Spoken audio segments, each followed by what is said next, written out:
হায় রে হায় রে হায়।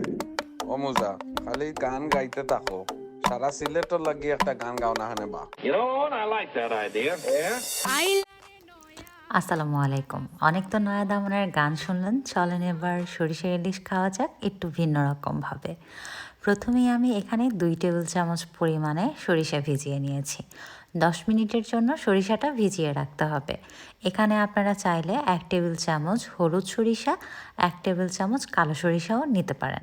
হলুদ সরিষাটাই কিন্তু একটু ঝাঁজ বেশি থাকে, কিন্তু এটা আমার কাছে ছিল না।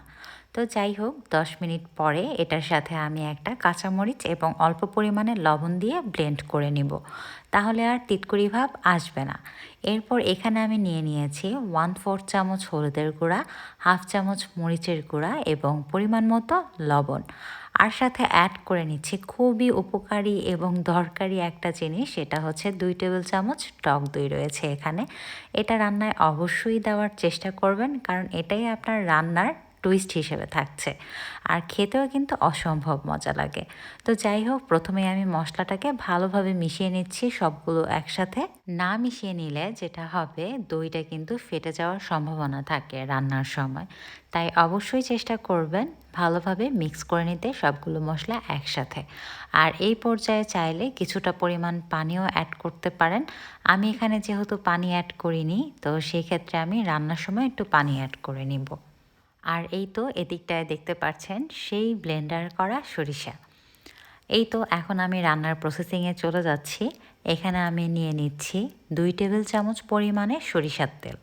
অবশ্যই সরিষার তেলই ব্যবহার করবেন, সয়াবিন বা অন্য কোনো তেল ব্যবহার করবেন না। প্লিজ প্লিজ প্লিজ, যদি রান্নার অথেন্টিক টেস্ট পেতে চান। আর এর মধ্যে এখন আমি দিয়ে দিচ্ছি 1 চিমটি পরিমাণে কালো জিরা, আর দিয়ে দিচ্ছি একটা কাঁচামরিচ। অবশ্যই কেটে নেবেন বা ফাটিয়ে নেবেন, নয়তো ফুটে ওঠার সম্ভাবনা রয়েছে। হালকা একটু ভাজার পরে যখন দেখবেন ফোড়ন উঠেছে, তখন আমি সেই মশলাটা দিয়ে দিচ্ছি। এটা হচ্ছে হলুদ, মরিচ, টক দই আর লবণের সেই মশলাটা। যেহেতু আমি তখন কোনো পানি অ্যাড করিনি, তাই এই পর্যায়ে আমি সামান্য পরিমাণে পানি অ্যাড করে দিচ্ছি। মশলাটাকে অবশ্যই আপনার 3 থেকে 4 মিনিট ভালো মতো কষিয়ে নিতে হবে, যখন দেখবেন তেলটা মশলার উপরে ভেসে উঠেছে।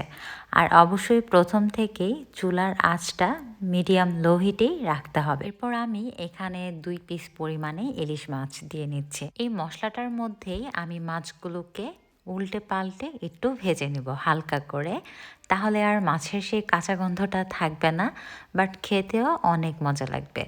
আর যখন আপনি মাছটা ভাজবেন, তখন দেখবেন কি মাছের থেকেও এক্সট্রা তেল এটার মধ্যে অ্যাড হয়েছে। মাছগুলোকে আমি এপিট ওপিট করে 2 মিনিট করে ভেজে নিয়েছি, মোট 4 মিনিট পর্যন্ত। এখন এই রান্নার যে প্রাণ রয়েছে সরিষা, এটার মধ্যে আমি সামান্য পরিমাণে পানি মিশিয়ে নিব। পানি মিশিয়ে হালকা একটু মিক্স করে এরপর মাছের মধ্যে দিয়ে দিব। সরিষাগুলো যখন দেওয়া হয়ে যাবে, তখন আমি এটাকে মোট 10 মিনিট পরিমাণে রান্না করে নেব। এই পর্যায়েও কিন্তু চুলার আঁচটা মিডিয়াম লো হিটেই থাকবে, কোনোভাবেই চুলার আঁচ বাড়ানো যাবে না। একটু উল্টে পাল্টে দিতে পারেন 2-3 বার করে এই 10 মিনিটের মধ্যে। এরপর আমি এটাকে ঢেকে দিচ্ছি। ফিরে আসলাম 7 মিনিট পরে। এখানে আমি এখন পরিমাণ মতো কাঁচামরিচ দিয়ে দিচ্ছি, 3-4টা যেই পরিমাণে আপনার মনে হয় দেওয়া উচিত, কারণ এটা হচ্ছে সম্পূর্ণই ফ্লেভারের উপর। আর যখন আপনি ভাতের সাথে মরিচটা ডলে খাবেন, তখন বিলিভ মি এত ভালো লাগবে আপনি নিজেও কল্পনা করতে পারবেন না।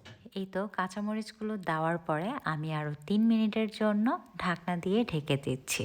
3 মিনিট পরে আমি আবার ফিরে আসলাম। আমার রান্না কিন্তু এখন শেষ, একেবারেই শেষ।